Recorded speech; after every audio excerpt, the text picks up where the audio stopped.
ಶಾಂತಿ. ಜ್ಞಾನಜ್ಯೋತಿ ಕಾರ್ಯಕ್ರಮಕ್ಕೆ ಎಲ್ಲ ಆತ್ಮೀಯ ಸೋದರ ಸೋದರರಿಗೆ ಸ್ವಾಗತ. ಇಂದಿನ ವಿಚಾರವಾಗಿದೆ ಸಾದಾ ಜೀವನ, ಉಚ್ಚ ವಿಚಾರ. ಸರಳ ಜೀವನಕ್ಕೂ ಸಾದಾ ಜೀವನಕ್ಕೂ ಉಚ್ಚ ವಿಚಾರಗಳಿಗೂ ಸಂಬಂಧ ಏನು? ಸಿಂಪಲ್ ಲಿವಿಂಗ್, ಹೈ ಥಿಂಕಿಂಗ್ ಅಂತ ಬಹಳ ಸತಿ ನಾವು ಕೇಳಿರ್ತೇವೆ. ಥಿಂಕಿಂಗ್ ಜೊತೆಗೆ ನಮ್ಮ ಸಿಂಪಲ್ ಲಿವಿಂಗ್ ಎನ್ನುವಂಥದ್ದು ಹೇಗೆ ಸಂಬಂಧಿತವಾಗಿದೆ? ವಿಚಾರಗಳ ಶ್ರೇಷ್ಠತೆಗೂ ನಮ್ಮ ದಿನನಿತ್ಯ ಜೀವನದ ಶೈಲಿಯಲ್ಲಿ ಸರಳತೆ ಅಥವಾ ಸಾದಾತನ ಇರಬೇಕು ಎನ್ನುವಂಥದ್ದು ಯುಕ್ತಿಯನ್ನು ಕೇಳ್ತಾ ಬಂದಿದ್ದೀವಿ. ನಮ್ಮ ವಿಚಾರಗಳಲ್ಲಿ ಶ್ರೇಷ್ಠತೆ ಅಂತಂದರೆ ನಮ್ಮ ಮನಸ್ಸಿನ ಒಂದು ಚಿಂತನೆ ಶ್ರೇಷ್ಠ ಇರಬೇಕು ಅಂತ ಹೇಳಿ. ಸರಳತೆ ಅಂತಂದರೆ ಇವತ್ತಿನ ಒಂದು ಸಮಾಜದಲ್ಲಿ ನಾವು ನೋಡ್ತೇವೆ, ಹೆಚ್ಚಾಗಿ ನಾವು ಬಾಹ್ಯಮುಖಿಯಲ್ಲಿ ಬಾಹ್ಯ ಆಕರ್ಷಣೆಗೆ, ಬಾಹ್ಯ ಅಲಂಕಾರಕ್ಕೆ, ಎಕ್ಸ್ಟರ್ನಲ್ ಫ್ಯಾಷನ್ಗೆ ಹೆಚ್ಚು ನಾವು ಮಾನ್ಯತೆ ಕೊಡ್ತಾ ಇದ್ದೀವಿ ಅಂತ ಅನಿಸುತ್ತೆ. ಹಾಗೆ ನಾವು ಬಹಳ ಸತಿ ನೋಡ್ತೇವೆ, ಶ್ರೇಷ್ಠ ವಿಚಾರವಂತರು, so called philosophers, great thinkers ಅಂತ ನಾವೇನು ಹೇಳ್ತೀವಿ, ಅವರ ವೈಯಕ್ತಿಕ ಜೀವನದಲ್ಲಿ ನಾವು ಒಮ್ಮೆ ನೋಡಿದಾಗ ಅವರ ಒಂದು ಜೀವನ ಶೈಲಿ ಬಹಳ ಸರಳವಾಗಿರುತ್ತೆ ಅನ್ನುವಂಥದ್ದು ಅನೇಕರ ಜೀವನ ಚರಿತ್ರೆಯಲ್ಲಿ ನಾವು ಕೇಳಿರ್ತೇವೆ. ಉದಾಹರಣೆಗೆ ನಾವು ಮಹಾತ್ಮ ಗಾಂಧೀಜಿಯ ಜೀವನ ಚರಿತ್ರೆಯನ್ನೇ ತಗೊಂಡಾಗ ಅವರಲ್ಲಿ ಒಂದು ಉಚ್ಚ ವಿಚಾರದ ಒಂದು ಮನೋಸಂಕಲ್ಪ ಅಥವಾ ಉಚ್ಚ ವಿಚಾರದ ದಿಶೆಯಲ್ಲಿ ಅವರ ಚಿಂತನೆ ಯಾವಾಗ ಸಾಗ್ತಾ ಇತ್ತು, ಅವರ ವೈಯಕ್ತಿಕ ಜೀವನ ಆಡಂಬರದ ಜೀವನದಿಂದ ತನ್ನಿಂದ ತಾನೇ ಒಂದು ಸರಳ ಜೀವನದ ಕಡೆ ಬಂದಿತ್ತು. ಅವರು ಈ ಒಂದು ಸ್ವಾತಂತ್ರ್ಯ ಹೋರಾಟ ಇರ್ಬೋದು ಅಥವಾ ಸಮಾಜ ಸೇವೆ ಇರ್ಬೋದು, ಇದನ್ನು ಮಾಡಲಿಕ್ಕೆ ಮೊದಲು ಅವರ ವಿದ್ಯಾರ್ಥಿ ಜೀವನದಲ್ಲಿ ಅವರೂ ಸಹ ಬಹಳಷ್ಟು ಆಡಂಬರವಾಗಿ ಬಾಹ್ಯ ರೂಪದಲ್ಲಿ ತಮ್ಮ ಜೀವನವನ್ನು ಅನೇಕ ಆಕರ್ಷಣೆಗಳಲ್ಲಿ ಕಳೆದಿರುವಂಥದ್ದು ಅವರ ಆತ್ಮಚರಿತ್ರೆಯಲ್ಲಿ ಬರೆದಿದ್ದಾರೆ. ಆದರೆ ಯಾವ ಗಳಿಗೆಯಲ್ಲಿ ಅವರ ಮನಸ್ಸಿನಲ್ಲಿ ಈ ಚಿಂತನೆಯಲ್ಲಿ ಪರಿವರ್ತನೆ ಬಂತು, ಒಂದು ಸೇವಾ ಭಾವನೆ ಇರ್ಬೋದು ಅಥವಾ ಸಮಾಜದಲ್ಲಿ ಒಂದು ಶ್ರೇಷ್ಠ ಒಂದು ಗುರಿಯತ್ತ ಸಾಗಬೇಕೆನ್ನುವಂಥ ವಿಚಾರ ಇರ್ಬೋದು, ಅಥವಾ ಭಾರತದಲ್ಲಿ ಒಂದು ಸ್ವಾತಂತ್ರ್ಯ ತಂದು ಕೊಡಬೇಕೆನ್ನುವಂಥ ವಿಚಾರ ಇರ್ಬೋದು, ಅಥವಾ ಬಡಬಗ್ಗರಿಗೆ ಸೇವೆ ಮಾಡಬೇಕೆನ್ನುವಂಥ ವಿಚಾರ ಇರ್ಬೋದು, ಯಾವುದೇ ಒಂದು ಶ್ರೇಷ್ಠ ವಿಚಾರದತ್ತ ಅವರ ಒಂದು ವಿಚಾರಧಾರೆ ಯಾವಾಗ ಮುಂದೆ ಸಾಗುತ್ತಾ ಬಂತು, ತನ್ನಿಂದ ತಾನೇ ಅವರ ವೈಯಕ್ತಿಕ ಜೀವನ ಬಹಳಷ್ಟು ಪರಿವರ್ತನೆಯಾಗಿ ಬಹಳ ಸರಳ ಜೀವಿಯಾಗಿ ಸಾದಾ ಜೀವನದತ್ತ ಬಂದಿರುವಂಥ ಪರಿವರ್ತನೆಯನ್ನು ನಾವು ಅವರ ಚರಿತ್ರೆಯಲ್ಲಿ ಕೇಳಿದ್ದೇವೆ. ಇಲ್ಲಿ ಮುಖ್ಯವಾದ ಅಂಶ ಏನಂತಂದರೆ, ಯಾವ ವ್ಯಕ್ತಿ ಬಾಹ್ಯ ರೂಪದಲ್ಲಿ ಹೆಚ್ಚಾಗಿ ತನ್ನ ಒಂದು ಉಡುಗೆ ತೊಡುಗೆಗಾಗಲಿ ಅಥವಾ ಬಾಹ್ಯ ಅಲಂಕಾರಗಳಿಗಾಗಲಿ ಹೆಚ್ಚು ಗಮನ ನೀಡ್ತಾನೆ, ಬಹುಶಃ ಅವನ ಚಿಂತನೆಯಲ್ಲಿ ಮಹತ್ತರವಾದಂಥ ಪರಿವರ್ತನೆ ಬರಲಿಕ್ಕೆ ಅದು ಒಂದು ರೀತಿಯ ಒಂದು ಅಡಚಣೆ ಆಗುತ್ತೆ ಅಂತ ಅನಿಸುತ್ತೆ. ಆ ಕಾರಣದಿಂದಲೇ ನಾವು ನೋಡ್ತೇವೆ, ಯಾವುದೇ ಕ್ಷೇತ್ರದಲ್ಲಿ ಬಹಳಷ್ಟು ಮುಂದೆ ಸಾಗಿ ಒಂದು ವಿಶಿಷ್ಟವಾದಂಥ ಕಾರ್ಯವನ್ನು ಮಾಡಿರ್ತಾರೆ. ಅವರು ವಿಜ್ಞಾನದ ಒಂದು ಕ್ಷೇತ್ರದಲ್ಲಿರ್ಬೋದು, ಅನೇಕ ವಿಜ್ಞಾನಿಗಳ ಒಂದು ವೈಯಕ್ತಿಕ ಜೀವನ ನೋಡಿರ್ತೀವಿ, ಬಹಳ ದೊಡ್ಡ ದೊಡ್ಡ ಅನ್ವೇಷಣೆ ಮಾಡಿರ್ತಾರೆ. ಈ ಒಂದು ಸಮಾಜಕ್ಕೆ ಬಹಳ ಒಳ್ಳೆಯ ಒಂದು ಅನ್ವೇಷಣೆಯಿಂದ ಅನೇಕ ಉತ್ತಮವಾದಂಥ ಉಡುಗೊರೆಯನ್ನು ಕೊಟ್ಟಿರ್ತಾರೆ. ಅದರಿಂದ ಅನೇಕ ರೂಪದಲ್ಲಿ ಮನುಷ್ಯರಿಗೆ ಸಹಾಯವಾಗಿರುತ್ತೆ. ಅನೇಕ ಅನ್ವೇಷಣೆಗಳಿಂದ ಅನೇಕ ಸಾಧನೆಗಳು ಮನುಷ್ಯನ ಜೀವನವನ್ನು ಸುಗಮವಾಗಿ ನಡೆಸ್ಕೊಂಡು ಹೋಗಲಿಕ್ಕೆ ಸಹಾಯವಾಗಿರುತ್ತೆ. ಆದರೆ ಅವರ ವೈಯಕ್ತಿಕ ಜೀವನ ನೋಡಿದಾಗ they will be living very simple. Simplicity ಅಂದರೆ ಅರ್ಥ ಏನು ಅಂತಂದರೆ, ನಾವು ಯಾವುದನ್ನು ಸಹ ನಾವು ಸೆಲೆಕ್ಟ್ ಮಾಡ್ಕೋಬಾರ್ದ ಅಥವಾ ಬಾಹ್ಯ ರೂಪದಲ್ಲಿ ಯಾವುದೇ ಒಂದು ಆಡಂಬರದಲ್ಲಿ ಇರಬಾರ್ದ ಅಂತ ಪ್ರಶ್ನೆ ಹುಟ್ಟುತ್ತೆ. ಹಾಗಲ್ಲ. ಸರಳ ಜೀವನ, ಸಾದಾ ಜೀವನ ಅಂತಂದರೆ ಎಲ್ಲಿ ಅವಶ್ಯಕತೆ ಇಲ್ಲವೋ ಅದರ ಕಡೆ ನಾವು ಹೆಚ್ಚಾಗಿ ನಮ್ಮ ಹಣವನ್ನಾಗಲಿ ಸಮಯವನ್ನಾಗಲಿ ಹೆಚ್ಚಾಗಿ ನಾವು ಖರ್ಚು ಮಾಡಿದಾಗ ಅದಕ್ಕೆ ದುಂದು ವೆಚ್ಚ ಅಂತೀವಿ. ಉದಾಹರಣೆಗೆ ಇವತ್ತು ನೋಡಿ, ನಮ್ಮಲ್ಲಿ ಉಡುಗೆ ತೊಡುಗೆ ಬಹಳಷ್ಟು ಸತಿ ನಾವು ನೋಡ್ತೇವೆ, ಕಾಂಪ್ಲಿಕೇಟೆಡ್ ಡ್ರೆಸ್ಗಳನ್ನು ಸೆಲೆಕ್ಟ್ ಮಾಡ್ಕೊಳ್ತಾರೆ. ಆ ಸಮಯದಲ್ಲಿ ಒಂದು ವಿದ್ಯಾರ್ಥಿ ಇರ್ಬೋದು, ಒಂದು ಯುವಕ ಯುವತಿಯರಿರ್ಬೋದು, ಅಥವಾ ಒಂದು ಮಹಿಳೆಗಿರ್ಬೋದು, ಅಥವಾ ಒಂದು ಪುರುಷನಿಗಿರ್ಬೋದು, ಅಲ್ಲಿ ಮೈಂಡಲ್ಲಿ ಬಹಳಷ್ಟು ಕನ್ಫ್ಯೂಷನ್ ಇರುತ್ತೆ. ಸಿಂಪಲ್ ಲಿವಿಂಗ್ ಅಂತಂದರೆ ನನಗೆ ಎಷ್ಟು ಬೇಕೋ ಅಷ್ಟನ್ನು ನಾನಿಲ್ಲಿ ಆರಿಸ್ಕೊಳ್ತೇನೆ.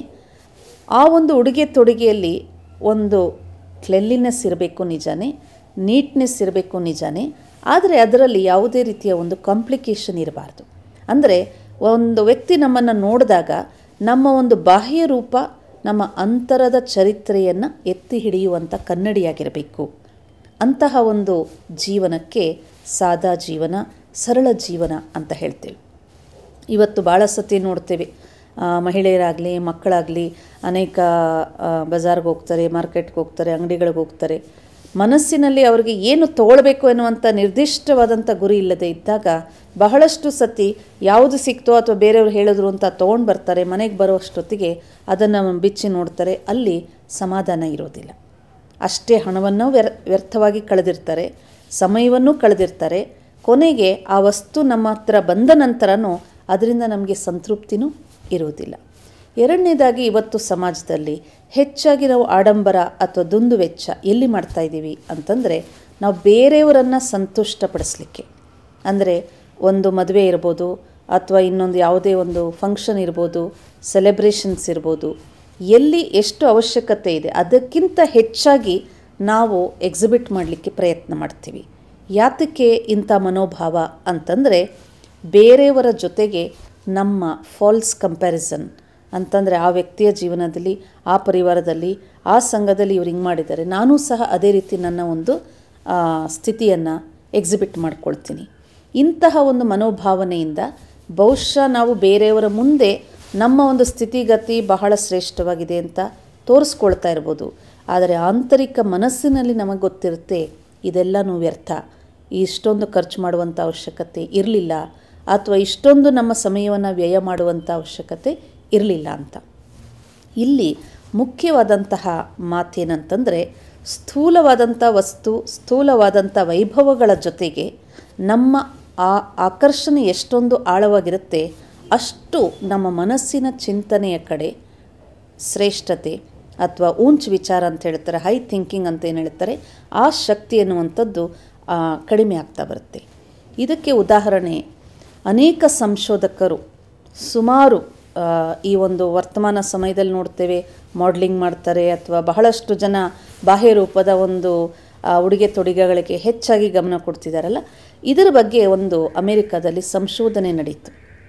ಸುಮಾರು ಮಹಿಳೆಯರನ್ನು ಯಾರು ಬಾಹ್ಯ ರೂಪದಲ್ಲಿ ಹೆಚ್ಚಾಗಿ ತಮ್ಮ ಒಂದು ಉಡುಗೆ ತೊಡುಗೆಯಲ್ಲಿ ಆಕರ್ಷಿತರಾಗಿ ಎಕ್ಸ್ಪ್ರೆಸ್ ಮಾಡ್ತಾರೆ, ಅಂತಹ ವ್ಯಕ್ತಿಗಳ ಮನೋಭಾವಗಳು, ಯಾರು ಸರಳ ಜೀವನದಲ್ಲಿ ಸಿಂಪಲ್ ಲಿವಿಂಗಲ್ಲಿ ಇರ್ತಾರೆ, ಸಾದಾ ಜೀವನದಲ್ಲಿ ವ್ಯತೀತ ಮಾಡ್ತಾರೆ, ಅಂಥವರ ಮನೋಭಾವನೆಗಳನ್ನು ರಿಸರ್ಚ್ ಮಾಡಲಾಯಿತು.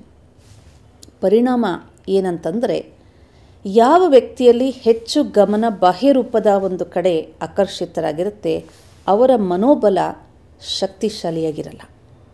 ಬಹಳ ಬೇಗನೆ ಅವರ ಮನೋಬಲ ಎನ್ನುವಂಥದ್ದು ಕುಗ್ಗುತ್ತೆ, ಅಥವಾ they will get emotional disturbance as earliest possible. ಅಂದರೆ ಅವರ ಒಂದು ಭಾವನಾತ್ಮಕ ಒಂದು ಏರುಪೇರು ಸ್ಥಿತಿ ಏನಿದೆ, ಅದು ಬಹಳ ಬೇಗನೆ ಅವರದಕ್ಕೆ ಪ್ರಭಾವಕ್ಕೆ ಒಳಗಾಗ್ಬಿಡ್ತಾರೆ. ಯಾರಲ್ಲಿ ಬಾಹ್ಯ ರೂಪದಲ್ಲಿ ಸಾದಗಿ ಇದೆ, ಸರಳತೆ ಇದೆ, but they are living in a very simple way, but ಅವರ ಮನೋಬಲ ಬಹಳ ಸದೃಢವಾಗಿರುತ್ತೆ. ಅಂತಹ ವ್ಯಕ್ತಿಗಳ ಮುಂದೆ ಎಂತಹದೇ ಒಂದು ಸಂಕಷ್ಟಗಳು ಬರ್ಬೋದು, ಏರ್ಪೇರಿನ ಪರಿಸ್ಥಿತಿಗಳು ಬರ್ಬೋದು, ಆದರೆ ಅದರಲ್ಲಿ ಅವರು ಬಹಳ ನಿಶ್ಚಲವಾಗಿ ಅದನ್ನು ದೃಢ ಮನಸ್ಸಿನಿಂದ ಎದುರಿಸುವಂಥ ಶಕ್ತಿಯನ್ನು ಅವರು ಪಡೆದಿರ್ತಾರೆ. ಇದು ಅನೇಕ ಸಂಶೋಧನೆಗಳಿಂದ ಬಂದಿರುವಂತಹ ಒಂದು ಪರಿಣಾಮದ ಒಂದು ಫಲ. ಇಲ್ಲಿ ಮುಖ್ಯವಾದ ಅಂಶ ನಿಮ್ಮ ಜೊತೆ ಹಂಚ್ಕೊಳ್ಬೇಕಾಗಿರುವಂಥದ್ದು ಏನಂದರೆ, ಸಾದಾ ಜೀವನ ಅಂದರೆ ಒಬ್ಬ ಬಡವನೂ ಸಹ ಸಾಧಾರಣವಾದಂಥ ಒಂದು ಡ್ರೆಸ್ ಹಾಕ್ಕೊಂಡಿರ್ತಾನೆ, ಅದಕ್ಕೆ ಹೋಲಿಕೆ ಮಾಡ್ತಾ ಇಲ್ಲ. ಆದರೆ ನಮ್ಮಲ್ಲಿ ಒಂದು ಮನೆ ಒಳಗಡೆ ಒಬ್ಬ ವ್ಯಕ್ತಿ ಬರ್ತಾನೆ ಅಂದ್ಕೊಳ್ಳಿ, ತಕ್ಷಣ ನಮ್ಮ ಮನೆಯ ಒಂದು ಇರುವಿಕೆ, ಇಟ್ಕೊಂಡಿರುವಂತಹ ಒಂದು ಆಸನಗಳಿರ್ಬೋದು, ವಸ್ತುಗಳಿರ್ಬೋದು, ಅಥವಾ ನಮ್ಮದೇ ಒಂದು ಉಡುಗೆ ತೊಡುಗೆ ಇರ್ಬೋದು, ಹೇಗೆ ನಾವು ಎಕ್ಸಿಬಿಟ್ ಮಾಡಬೇಕು ಅಂದರೆ, ಎಲ್ಲಿ ಸ್ವಚ್ಛತೆ ಇರುತ್ತೆ, ನಿರ್ಮಲತೆ ಇರುತ್ತೆ ಹಾಗೂ ಸರಳತೆ ಇರುತ್ತೆ. ಈ ಮೂರೂ ಇದ್ದಾಗ ಅದರ ಒಂದು ಪ್ರತಿಬಿಂಬ ನಮ್ಮ ಮನಸ್ಸಿನ ಮೇಲೂ ಸಹ ಅಷ್ಟೇ ಆಳವಾಗಿ ಪ್ರಭಾವಿಸುತ್ತೆ. ಇಲ್ಲಿ ಅನೇಕ ಪರಿಸ್ಥಿತಿಗಳಲ್ಲಿ ನಾವು ನೆಪ ಹೇಳೋದಂತಂದರೆ, ಇವತ್ತಿನ ಸಮಾಜದಲ್ಲಿ ಅಷ್ಟೊಂದು ಆಡಂಬರವಾಗಿಲ್ಲ ಅಂತಂದರೆ ನಮಗೆ ಯಾರು ಬೆಲೆ ಕೊಡೋದಿಲ್ಲ ಅಂತ ಬಹಳ ಸತಿ ಹೇಳ್ತೀವಿ. ಅಥವಾ ಪರಿವಾರಗಳಲ್ಲಿ ಒಂದಕ್ಕೊಂದು ಪರಿವಾರದಲ್ಲಿ ಕಂಪ್ಯಾರಿಸನ್ ಇರುತ್ತೆ, ಅವರು ಆ ರೀತಿ ಇದ್ದಾರೆ ಅಂದರೆ ನಾವು ಅದೇ ರೀತಿ ಇದ್ದಾಗ ಮಾತ್ರ ನಮಗೆ ಬೆಲೆ ಕೊಡ್ತಾರೆ ಅಂತ. ವಾಸ್ತವಿಕವಾದ ಬೆಲೆ ಅಥವಾ ಸನ್ಮಾನ ಬಾಹ್ಯ ರೂಪದ ಸ್ಥಿತಿಗತಿಗಳಿಗೆ ಅಲ್ಲ. ನಮ್ಮ ಒಂದು ಆಂತರಿಕ ಸ್ಥಿತಿಯಲ್ಲಿ ಎಷ್ಟು ಸರಳತೆ ಇದೆ, ಎಷ್ಟು ಸಿಂಪ್ಲಿಸಿಟಿ ಇದೆ, ಎಷ್ಟು ಸಾದಗಿ ಇದೆ, ಅದರಲ್ಲಿ ಪ್ರತಿಬಿಂಬಿಸುವಂಥದ್ದು ಸ್ವಚ್ಛತೆ. ಉದಾಹರಣೆಗೆ ನಮ್ಮ ಮನಸ್ಸಿನಲ್ಲಿ ಸಾದಗಿ ಅಂತಂದರೆ ಯಾರ ಮನಸ್ಸು ನಿರ್ಮಲವಾಗಿರುತ್ತೆ, ಯಾರ ಮನಸ್ಸಿನಲ್ಲಿ ಸಿಂಪಲ್ ಥಾಟ್ಸ್ ಅಂತಂದರೆ ಯಾವುದೇ ರೀತಿಯ ಒಂದು ಕಲ್ಮಶ ಇಲ್ಲದೆ ಇರುವಂತಹ ಒಂದು ವಿಚಾರ ಧಾರೆಗಳಿರುವಂತಹ ವ್ಯಕ್ತಿಗೆ ನಾವು ಸಿಂಪಲ್ ಲಿವಿಂಗ್ ಅಂತ ಹೇಳ್ತೀವಿ. ಬರೀ ಬಾಹ್ಯ ರೂಪದಲ್ಲಿ ಸಿಂಪಲ್ ಇರಬೇಕು ಅಂತಲ್ಲ. ಸಿಂಪಲ್ ಅಂತಂದರೆ ಯಾರ ಮನಸ್ಸಿನಲ್ಲಿ ಯಾವುದೇ ರೀತಿಯ ಒಂದು ಮಲಿನತೆ ಇಲ್ಲ, ಕಲ್ಮಶಗಳಿಲ್ಲ, ಅದಕ್ಕೆ ಸಿಂಪಲ್ ಲಿವಿಂಗ್ ಅಂತ ಹೇಳ್ತೀವಿ. ಇಲ್ಲಿ ಬಾಹ್ಯ ರೂಪದ ಒಂದು ಉಡುಗೆ ತೊಡುಗೆಗಳಿಗೆ ಮನಸ್ಸಿನ ಒಂದು ಥಿಂಕಿಗೆ ಬಹಳ ಆಳವಾದಂತಹ ಒಂದು ಸಂಬಂಧ ಇದೆ. ಈಗ ತಿಳ್ಕೊಳ್ಳಿ, ನನ್ನ ಮನಸ್ಸಿನಲ್ಲಿ ಸರಳತೆ ಇದೆ ಅಂದರೆ ನನ್ನ ಬಾಹ್ಯ ರೂಪದ ಒಂದು ಸ್ಥಿತಿಗತಿಗಳನ್ನು ಸಹ ನಾನು ಸರಳವಾಗಿಯೇ ಸೆಲೆಕ್ಟ್ ಮಾಡ್ಕೊಳ್ತೀನಿ. ನನ್ನ ಮನಸ್ಸಿನಲ್ಲಿ ಆಕ್ರೋಶ ಇದೆ, ನನ್ನ ಮನಸ್ಸಿನಲ್ಲಿ ಬಹಳಷ್ಟು ಸಂಘರ್ಷ ಇದೆ, ಮನಸ್ಸಿನಲ್ಲಿ ಬಹಳಷ್ಟು ಇಚ್ಛೆಗಳಿದೆ, ಅನ್ವಾಂಟೆಡ್ ಡಿಸೈರ್ಸ್ ಇದೆ, ಅದೆಲ್ಲವನ್ನು ಶಮನ ಮಾಡಲಿಕ್ಕಾಗಿಲ್ಲ ಅಂದಾಗ ಅದೇ ರೀತಿ ನನ್ನ ಬಾಹ್ಯ ರೂಪದಲ್ಲೂ ಸಹ ನನ್ನ ಬಿಹೇವಿಯರಲ್ಲಿ ಯಾವುದು ಚೂಸ್ ಮಾಡ್ತೀನಿ, ಯಾವ ವಸ್ತುವನ್ನು ಸೆಲೆಕ್ಟ್ ಮಾಡ್ತೀನಿ, ಅದರ ಮೇಲೆ ಅದು ಎಫೆಕ್ಟ್ ಆಗಿರುತ್ತೆ. ಅದರಿಂದ ಸ್ಪಿರಿಚುವಲಿ ನಾವು ಮಾತಾಡಬೇಕು ಅಂತಂದರೆ simple living is equal to no complexity ಅಂತ ಹೇಳ್ತೀವಿ. ಅಂತಂದರೆ ಯಾವುದೇ ಪ್ರಕಾರದ ಮಾನಸಿಕ ಸಂಘರ್ಷಗಳ ವಿಚಾರಗಳು ಮನಸ್ಸಿನಲ್ಲಿ ಇರಲ್ಲ. ಉದಾಹರಣೆಗೆ, ಯಾರ ಮನಸ್ಸಲ್ಲಿ ಸದಾ ಶಾಂತತೆಯ ವಿಚಾರ ಇರುತ್ತದೆ, ಗಂಭೀರತೆ ಇರುತ್ತೆ, ಆ ವ್ಯಕ್ತಿಯ ಮನಸ್ಸಿನಲ್ಲಿ ಯಾವುದೇ ರೀತಿಯ ಕೋಪತಾಪಗಳಾಗಲಿ, ಬೇರೆಯವರ ಒಂದು ಕೆಟ್ಟದ್ದನ್ನು ಮನಸ್ಸಿನಲ್ಲಿ ಇಟ್ಕೊಳ್ಳುವಂತಹ ಒಂದು ಅಭ್ಯಾಸವಾಗಲಿ ಇರುವುದಿಲ್ಲ. ಅದಕ್ಕೆ ಉದಾಹರಣೆ, ಹೇಗೆ ಒಂದು ಚಿಕ್ಕ ಮಗು ಮುಗ್ಧವಾಗಿ ನಿಮ್ಮ ಮುಂದೆ ಬರುತ್ತೆ, ನೀವು ಒಂದು ಸತಿ ಅದನ್ನು ಪ್ರೀತಿಯಿಂದ ಮಾತಾಡ್ಸಿರ್ತೀರ, ಇನ್ನೊಂದು ಸತಿ ಪ್ರೀತಿಯಿಂದ ಮಾತಾಡ್ಸಿರ್ತೀರ, ಮೂರನೇ ಸತಿ ನೀವು ಬೈದ್ರೂ ಮಾರನೇ ದಿನ ಮತ್ತೆ ಅದು ಪ್ರೀತಿಯಿಂದ ಬಂದು ಮಾತಾಡುತ್ತೆ. ಯಾಕೆಂದರೆ ಸಿಂಪಲ್ ಹಾರ್ಟ್, ಸಿಂಪಲ್ ಮೈಂಡ್ ಅಂತ ಅದಕ್ಕೆ ಹೇಳ್ತೀವಿ. ಸೊ ಆ ರೀತಿಯಲ್ಲಿ ಸಿಂಪ್ಲಿಸಿಟಿ ಅಂದರೆ ಕೇವಲ ನಾವು ಸಾಧಾರಣವಾದಂಥ ಉಡುಗೆ ತೊಡುಗೆ ಮಾಡೋದೇ ಅಂತಲ್ಲ, ಅದರ ಜೊತೆಯಲ್ಲಿ ನಮ್ಮ ವಿಚಾರಗಳಲ್ಲಿ ಯಾರದೇ ಕೆಟ್ಟದ್ದನ್ನು ನಮ್ಮ ಮನಸ್ಸಲ್ಲಿ ಇಟ್ಕೊಳ್ಳದೇ ಇರುವಂತಹ ಒಂದು ಮನಸ್ಥಿತಿಗೂ ಸಿಂಪಲ್ ಥಿಂಕಿಂಗ್ ಅಂತ ಹೇಳ್ತೀವಿ. ಎರಡನೇದು, ನಾವು ಬಹಳಷ್ಟು ಸತಿ ನೋಡ್ತೇವೆ, ನಮ್ಮ ಊಟ ಆಗಲಿ, ಉಪಹಾರ ಆಗಲಿ, ಭೋಜನ ಶೈಲಿ ಆಗಲಿ, ಬಹಳಷ್ಟು ಸತಿ ನಾವು ಹೊರಗಡೆ ಹೋಟ್ಲುಗಳಲ್ಲಾಗಲಿ, ಇನ್ನೊಂದು ಪಾರ್ಟಿಗಳಲ್ಲಾಗಲಿ ಹೆಚ್ಚು ಹೆಚ್ಚು ಆಹಾರಗಳನ್ನು ಮಾಡ್ತೇವೆ, ಅನೇಕ ಐಟಮ್ಸ್ ಮಾಡ್ತೇವೆ. ಆದರೆ ಅಲ್ಲಿ ಊಟ ಮಾಡುವಂಥವ್ರು ಸ್ವಲ್ಪ ಸ್ವಲ್ಪ ಮಾಡ್ತಾರೆ, ಮಿಕ್ಕಿದೆಲ್ಲ ವ್ಯರ್ಥವಾಗಿ ಕಳೀತಾರೆ. ಆದರೆ ಎಷ್ಟೋ ಜನ ಒಂದು ಹೊತ್ತು ಊಟ ಇಲ್ಲದೆ ಬಡತನದಿಂದ ಇರುವಂಥವರು ಬಹಳ ಜನ ಇದ್ದಾರೆ. ಸೊ ಇಲ್ಲಿ ಮುಖ್ಯವಾದಂಥ ಅಂಶ ಗಮನದಲ್ಲಿ ಇಟ್ಕೊಳ್ಳುವಂಥದ್ದು ಏನಂದರೆ, ಎಂತಹದೇ ಪಾರ್ಟಿ ಇರ್ಬೋದು, ಯಾವುದೇ ಒಂದು ಒಕ್ಕೂಟಗಳಿರ್ಬೋದು, ಅಂತಹ ಸಮಯದಲ್ಲಿ ನಾವು 1-2 ಐಟಮನ್ನೇ ಸೆಲೆಕ್ಟ್ ಮಾಡಿ ಅದನ್ನೇ ಹೊಟ್ಟೆ ತುಂಬ ಕೊಡುವಂತಹ ಒಂದು ಪದ್ಧತಿಯನ್ನು ನಾವು ರೂಢಿಸ್ಕೊಂಡಾಗ ಬಹಳಷ್ಟು ಪ್ರಕೃತಿಯ ಒಂದು ವಸ್ತುಗಳನ್ನು ನಾವು ಅಲ್ಲಿ ಖರ್ಚು ಮಾಡದೆ ಅದನ್ನು ಬೇರೆಯವರಿಗೆ ಕೊಡುವಂತಹ ಒಂದು ಸೇವೆ ಮಾಡ್ಬೋದು. ಬಹಳ ಸತಿ ನಾವು ನೋಡ್ತೇವೆ, ಈ ಶಬ್ದ ಉಪಯೋಗಿಸ್ತೇವೆ, ದುಂದು ವೆಚ್ಚ ಅಂತ. ದುಂದು ವೆಚ್ಚ ಅಂದರೆ ಅರ್ಥ ಏನಪ್ಪ ಅಂದರೆ, ಅದರಿಂದ ನನಗೇನೂ ತೃಪ್ತಿ ಇಲ್ಲ, ಆದರೆ ನಾನು ಬೇರೆಯವ್ರಿಗೋಸ್ಕರ ಅದನ್ನು ಖರ್ಚು ಮಾಡಿದೆ ಅಂತ ಹೇಳಿ. ಇವತ್ತಿನ ಸಮಾಜದಲ್ಲಿ ವಿಶೇಷವಾಗಿ ವಿದ್ಯಾರ್ಥಿಗಳು, ಓದುವಂಥ ಮಕ್ಕಳಾಗಲಿ, ಒಬ್ಬರನ್ನೊಬ್ಬರನ್ನ ನೋಡ್ತೇವೆ. ಮತ್ತು ತಂದೆ ತಾಯಿಗಳೂ ಸಹ ಹಲವಾರು ಒಂದು ಜೀವನ ಶೈಲಿಯಲ್ಲಿ ಪಾರಸ್ಪರಿಕವಾಗಿ ಆಡಂಬರದ ಜೀವನವನ್ನು ಹೆಚ್ಚಾಗಿ ಹೊರಗಡೆ ಹೋಗ್ತೇವೆ. ಯಾವುದೋ ಒಂದು ವಸ್ತುವನ್ನು ತಗೊಳ್ಬೇಕಾದರೆ ಅದೇ ರೀತಿಯ ಒಂದು ಮ್ಯಾಚಿಂಗ್ ಕಲರು, ಅದೇ ರೀತಿಯಾದಂಥ ವಸ್ತುಗಳನ್ನು ಹುಡುಕಿ ತಗೊಳ್ತೇವೆ. ಇದು ಒಳ್ಳೆಯದೇನೆ, ಬಟ್ ಆದರೆ ಅವಶ್ಯಕತೆ ಇದೆಯಾ? ಯಾಕೆ ಅಂತಂದರೆ ಇಡೀ ಜಗತ್ತೇ, ನಮ್ಮ ಸಮಾಜವೇ ಇವತ್ತು ಅನೇಕ ಪ್ರಕಾರದ ಸಮಸ್ಯೆಗಳಲ್ಲಿ, ಸಂಘರ್ಷಗಳಲ್ಲಿ ಮುಳುಗಿದೆ. ಪ್ರತಿಯೊಂದು ಪರಿವಾರದಲ್ಲಿ ಒಂದಲ್ಲ ಒಂದು ರೀತಿಯಾದಂಥ ಬಡತನ ಅಥವಾ ಪರಿಸ್ಥಿತಿಗಳಿದೆ. ಅಂತಹ ಸಮಯದಲ್ಲಿ ನಮ್ಮ ಇಡೀ ಸಮಾಜದ ಒಂದು ಪರಿಸ್ಥಿತಿಯನ್ನು ನಾವು ಸುಸಜ್ಜಿತವಾದಂಥ ಸಮಾಜವನ್ನಾಗಿ ನಿರ್ಮಾಣ ಮಾಡಬೇಕು ಅಂತಂದರೆ ನಮ್ಮ ಯೋಗದಾನ ಹೇಗಿರಬೇಕು? ಅವತ್ತಿನ ದಿವಸ ಕೇವಲ ಒಬ್ಬ ಗಾಂಧೀಜಿ ತಮ್ಮ ಸರಳ ಜೀವನದಿಂದ, ಸಾದಾ ಜೀವನದಿಂದ, ತಮ್ಮ ಸತ್ಯ ಅಹಿಂಸೆಯಿಂದ ನೋಡಿ ಎಷ್ಟು ಮಹಾನ್ ಕೆಲಸ ಮಾಡಿ ಹೋದರು. ಆದರೆ ಇಷ್ಟೊಂದು ಭಾರತೀಯರು ನಾವಿದ್ದೀವಿ, ಸ್ವಾತಂತ್ರ್ಯ ಸಿಕ್ಕಿದ ನಂತರನೂ ಸಹ ನಮ್ಮ ದೇಶದಿಂದ ಬಡತನ ನೀಗಿಸ್ಲಿಕ್ಕಾಗ್ತಾ ಇಲ್ಲ, ಅನೇಕ ಸಂಘರ್ಷಗಳ ಸಮಸ್ಯೆಗಳು ನೀಗಿಸ್ಲಿಕ್ಕೆ ಆಗ್ತಾ ಇಲ್ಲ. ಯಾಕೆ? ಎಲ್ಲಿ ನಾವು ಯಾವ ದಿಶೆಯಲ್ಲಿ ನಡೀತಾ ಇದ್ದೀವಿ ಅಂತಂದರೆ ಬಾಹ್ಯ ರೂಪದ ಅನೇಕ ಆಕರ್ಷಣೆಗಳಿಗೆ ಅವಶ್ಯಕತೆ ಇಲ್ಲದೇ ಇರುವಂತಹ ಒಂದು ಆಡಂಬರದ ಜೀವನ ಶೈಲಿಯನ್ನು ನಮ್ಮದನ್ನಾಗಿಸ್ಕೊಂಡಿದ್ದೀವಿ. ಆದರೆ ನಮ್ಮ ಹಿರಿಯರು, ನಮ್ಮ ಒಂದು ಪೂರ್ವಜರು ನಮಗಾಗಿ ದುಡಿದು ಶ್ರಮಿಸಿ ನಮ್ಮ ಭಾರತವನ್ನು ಶ್ರೇಷ್ಠ ಹಾದಿಯಲ್ಲಿ ಕರ್ಕೊಂಡು ಹೋಗಬೇಕು, ಈ ಭಾರತವನ್ನು ಚಿನ್ನದ ಗಣಿಯಾಗಿ ಮಾಡಬೇಕು, ರಾಮರಾಜ್ಯವನ್ನಾಗಿ ಮಾಡಬೇಕಂತ ಏನು ಕನಸು ಕಂಡಿದ್ರು. ಆದರೆ ಇವತ್ತಿನ ಸಮಾಜದಲ್ಲಿ ನೋಡ್ತೇವೆ, ಬಹಳಷ್ಟು ಬೇಗನೆ ನಮ್ಮ ಒಂದು ಜೀವನ ಶೈಲಿ ಸಾದಾ ಜೀವನದಿಂದ ಅನೇಕ ಪ್ರಕಾರದ ಕಾಂಪ್ಲೆಕ್ಸಿಟಿ ಲೈಫ್ ಅಂತ ಹೇಳ್ತೀವಿ. ನಾನು ವೈಯಕ್ತಿಕವಾಗಿ ಯಾರಿಗಾದರೂ ಕೇಳಿದ್ರೆ ನಿಮ್ಮ ಜೀವನ ಶೈಲಿ ಏನು ಅಂತ ಹೇಳಿದ್ರೆ ಯಾರಿಗೂ ಹೇಳಲಿಕ್ಕೆ ಬರಲ್ಲ. ಯಾಕೆಂದರೆ who is your life model ಅಂತಂದರೆ ಮಾಡಲ್ಲೇ ಇಲ್ಲ. ಯಾಕೆ? ನಾನು ಮಾಡೆಲ್ ಇಟ್ಕೊಂಡೇ ಇಲ್ಲ. ಯಾರನ್ನು ಮಾಡೆಲ್ ಇಟ್ಕೊಳ್ಬೇಕು? ಇವತ್ತು ಒಂದು ವ್ಯಕ್ತಿ ಹೀರೋಯಿನ್ ಆಗಿ ಬರ್ತಾರೆ, ಅವ್ರು ಏನೋ ಡ್ರೆಸ್ ಹಾಕ್ಕೊಂಡಿರ್ತಾರೆ, ಅದನ್ನು ನಾನು ಮಾಡೆಲ್ಲಾಗಿ ತೊಗೊಂಡ್ಬಿಡ್ತೀನಿ. ನಾಳೆ ಇನ್ನೊಂದು ರೀತಿಯ ದೃಶ್ಯ ಬರ್ತದೆ, ಇನ್ನೊಂದು ವ್ಯಕ್ತಿ ಫೇಮಸ್ ಆಗಿಬಿಡ್ತಾರೆ, ಅವರನ್ನು ನಾನು ಮಾಡೆಲ್ಲಾಗಿ ಇಟ್ಕೊಳ್ತೀನಿ. But who is real model for our life ಅಂದರೆ ಯಂಗ್ ಜನರೇಷನಲ್ಲಿ ಉತ್ತರ ಇಲ್ಲ. ನಿಮ್ಮ ಜೀವನ ಯಾವ ದಿಶೆಯಲ್ಲಿ ನಡೀತಾ ಇದೆ, ಆ ಜೀವನ ಶೈಲಿ ನಿಮ್ಮನ್ನು ಯಾವ ಒಂದು ಲಕ್ಷ್ಯದ ಕಡೆ ಕರ್ಕೊಂಡು ಹೋಗುತ್ತೆ ಅಂತಂದರೆ ಅಲ್ಲಿ ಉತ್ತರ ಇಲ್ಲ. ಆದ್ದರಿಂದ ಈ ಒಂದು ಸಾದಾ ಜೀವನ ಶ್ರೇಷ್ಠ ವಿಚಾರ ಅಂತಂದರೆ ನಮ್ಮ ಜೀವನದ ಶೈಲಿ ಅನೇಕರಿಗೆ ಮಾರ್ಗದರ್ಶನ ಆಗಬೇಕು. ಇವತ್ತು ನೋಡಿ, ಹೆಣ್ಣುಮಕ್ಕಳು ಅಷ್ಟೇ, ಭಲೆ ಕೆಲಸ ಮಾಡ್ತಾರೆ, ಅವಶ್ಯಕತೆ ಇದೆ, ಹೊರಗಡೆ ದುಡಿತಾರೆ. ಅಷ್ಟು ಕಷ್ಟಪಟ್ಟು ದುಡಿಯುವಂಥದ್ದನ್ನು ನಾನು ನನ್ನ ಜೀವನದಲ್ಲಿ ಸದುಪಯೋಗ ಮಾಡ್ತಾಯಿದ್ದೀನಾ ಅಥವಾ ಆ ಒಂದು ಹಣವನ್ನು ದುರುಪಯೋಗ ಮಾಡ್ತಾಯಿದ್ದೀನಾ ಅಥವಾ ದುಂದು ವೆಚ್ಚ ಮಾಡ್ತಾಯಿದ್ದೀನಾ ಅಂತ ಒಮ್ಮೆ ನಮ್ಮ ಒಂದು ಜೀವನ ಶೈಲಿಯಲ್ಲಿ ನಾವು ನೋಡಬೇಕಾಗತ್ತೆ.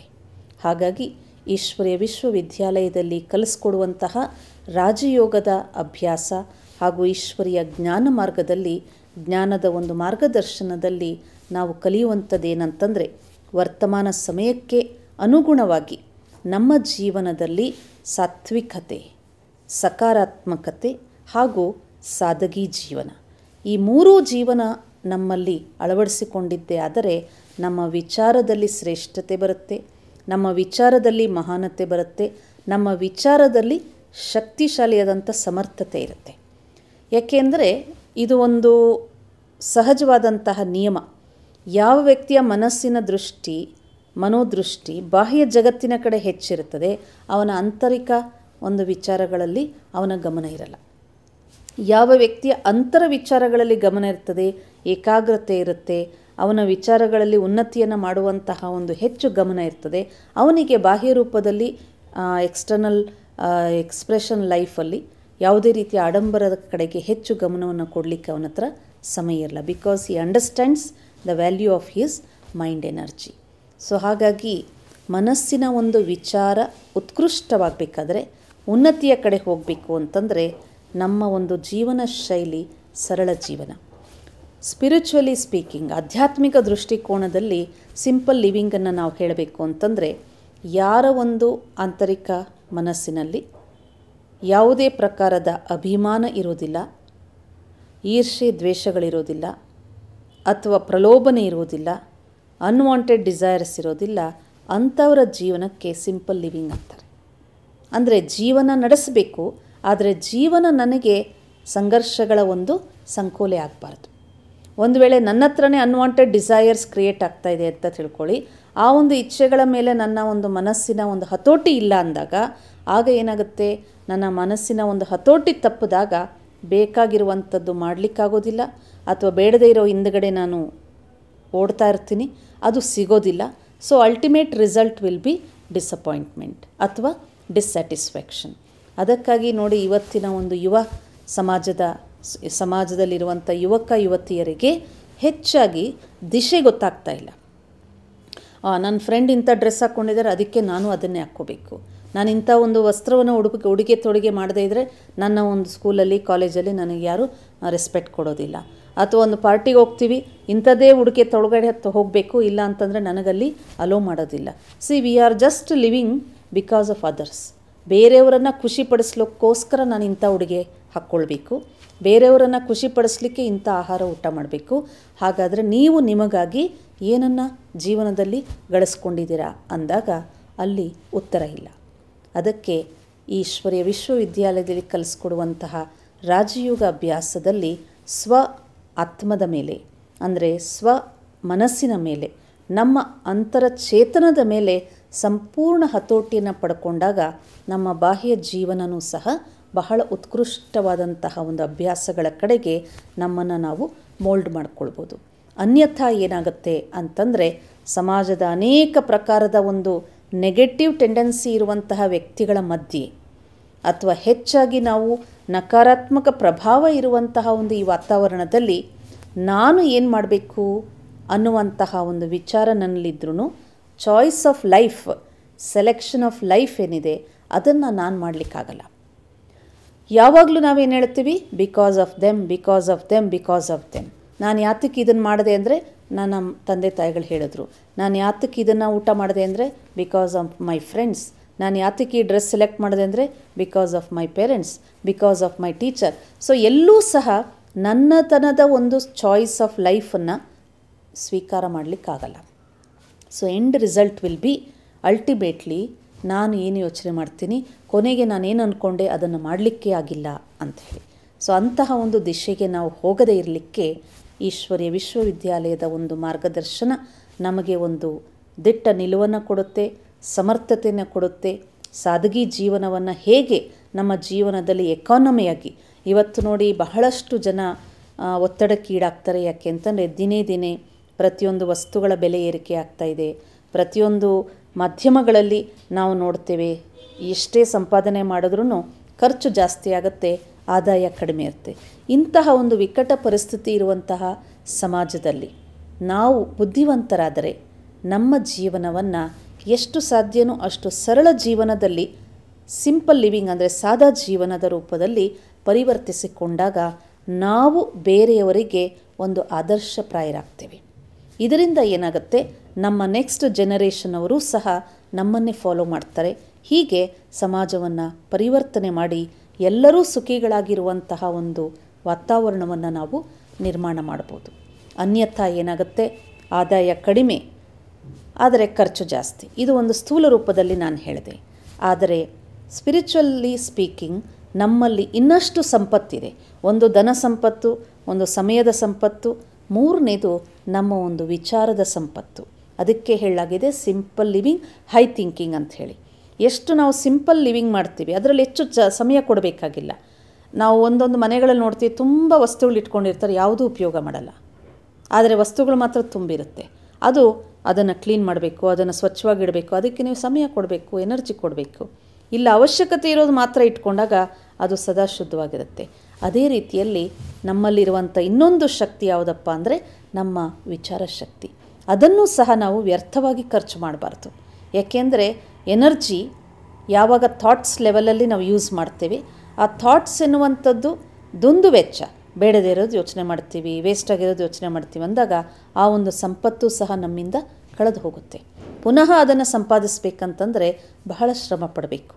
ಆದ್ದರಿಂದ ಈಶ್ವರೀಯ ವಿಶ್ವವಿದ್ಯಾಲಯದಲ್ಲಿ ಕಲಿಸ್ಕೊಡುವಂತಹ ರಾಜಯೋಗ ಮೆಡಿಟೇಷನಲ್ಲಿ ನಾವು ಮನಸ್ಸಿನ ಚಿಂತನೆಯನ್ನು ಯಥಾರ್ಥವಾಗಿ, ವಿಚಾರ ಶಕ್ತಿಯನ್ನೂ ಸಹ ದುಂದು ವೆಚ್ಚ ಮಾಡದೆ, ವ್ಯರ್ಥ ವಿಚಾರಗಳಿಂದ ವ್ಯರ್ಥವಾಗಿ ಉಪಯೋಗಿಸದೆ ಸಮರ್ಥ ವಿಚಾರಗಳಿಂದ ನಮ್ಮನ್ನು ಶಕ್ತಿಶಾಲಿಯನ್ನಾಗಿ ಮಾಡಿಕೊಳ್ಳುವಂಥದ್ದು ಹೇಗೆ, ನಮ್ಮ ಮನಸ್ಸಿನಲ್ಲಿ ಹೈ ಥಿಂಕಿಂಗ್, ಶ್ರೇಷ್ಠ ವಿಚಾರಗಳ ಒಂದು ಚಿಂತನೆ ಮಾಡೋದು ಹೇಗೆ, ಇದರ ಅಭ್ಯಾಸವನ್ನು ಮಾಡಿಸಲಾಗುತ್ತೆ.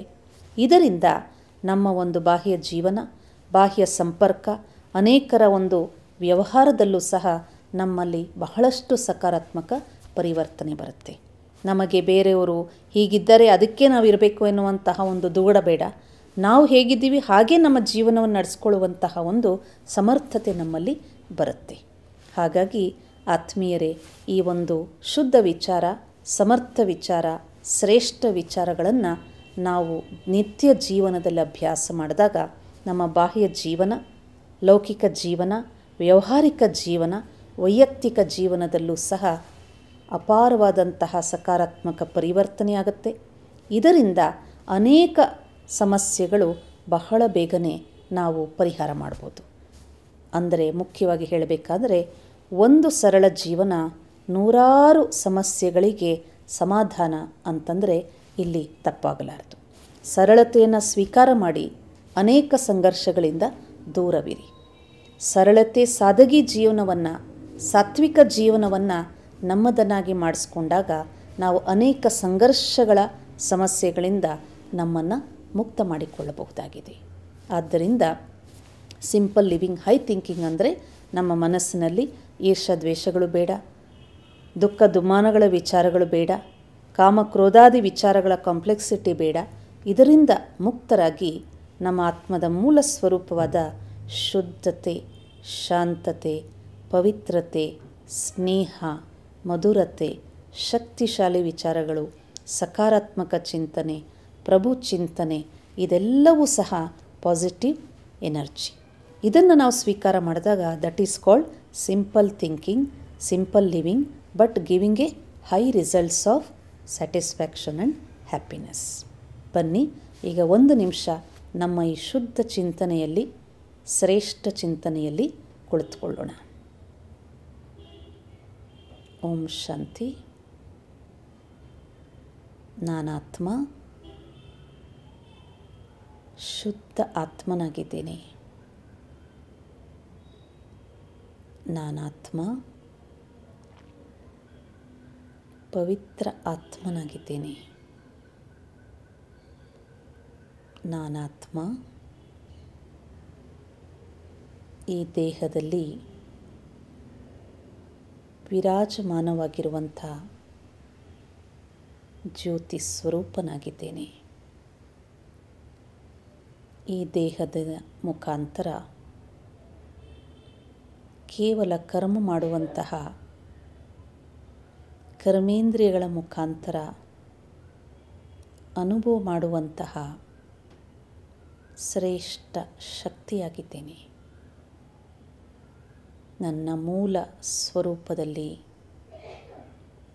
ಜ್ಯೋತಿ ಸ್ವರೂಪನಾಗಿರುವಂಥ ಆತ್ಮ ಸ್ವಧರ್ಮದಲ್ಲಿ ಶಾಂತಿ, ಪ್ರೀತಿ, ಸ್ನೇಹ, ಪವಿತ್ರತೆ, ಸತ್ಯತೆ, ದೃಢತೆ, ಶಕ್ತಿಶಾಲಿ ಸ್ವರೂಪ ಇವೆಲ್ಲವೂ ಸಹ ನನ್ನ ಮೂಲ ಧರ್ಮವಾಗಿದೆ. ಈ ಶ್ರೇಷ್ಠ ಗುಣಗಳನ್ನು ಸ್ಮೃತಿ ಮಾಡುತ್ತಾ ಈ ಗುಣಗಳ ಸ್ವರೂಪದಲ್ಲಿ ಸ್ಥಿತನಾಗುತ್ತಾ ನನ್ನ ಜೀವನವನ್ನು ಶ್ರೇಷ್ಠ ಜೀವನದಲ್ಲಿ, ಶುದ್ಧ ಜೀವನದಲ್ಲಿ ಪರಿವರ್ತನೆ ಮಾಡಿಕೊಳ್ಳುತ್ತಾ ಸಫಲತೆಯನ್ನು ಆತ್ಮದ ಅನುಭೂತಿಯೊಡನೆ ಪರಮಾತ್ಮನ ಅನುಭೂತಿಯನ್ನು ಪಡೆಯುವ ಶ್ರೇಷ್ಠ ಪ್ರಾಪ್ತಿಯನ್ನು ಪಡೆದುಕೊಳ್ಳುತ್ತೇನೆ. ಓಂ ಶಾಂತಿ. ಓಂ ಶಾಂತಿ.